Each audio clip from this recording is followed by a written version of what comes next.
চাই, প্রশাসন নীরব কেন?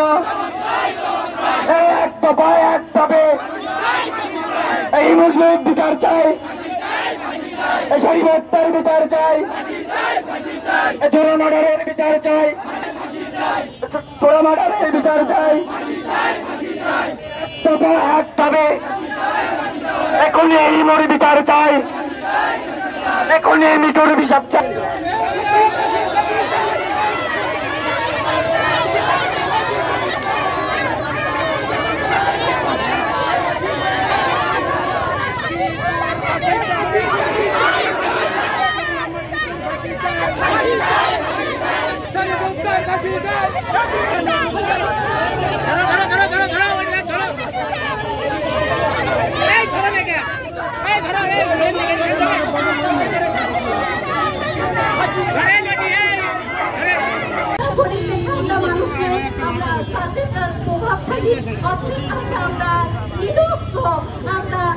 নিরাপদ নাই তাই আর ওর দেখি সিসিটিভি ফুটেজ আছে, তো আমাদের সিসিটিভি ফুটেজ সেখানে তো সবাই দেখতে চায় না, সবাই দেখছে যে ও আসতেছে, কিন্তু ওদের নাকি বাসায় সিসিটিভি আছে, তাহলে ওরা কেন সেটা মিডিয়াকে ইয়ে করে না? আমরা তো আগেই ছেড়ে দিচ্ছি, ওটা কেন তারা দেয় না?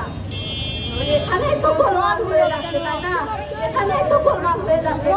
আমাদের দেখা যায় যে আর আপনারা প্রশাসন, জেলা প্রশাসনের কাছে আকুল আবেদন যে ওই বন্দুক তার আত্মরক্ষার জন্য, সেই বন্দুক নিয়ে এইরকম না যে কেউ সালাম দিল না, তার পরিবর্তে সেটা মানে অপব্যবহার করবে, সে তার আত্মত্যাগের জন্য কিংবা আত্মরক্ষার জন্য।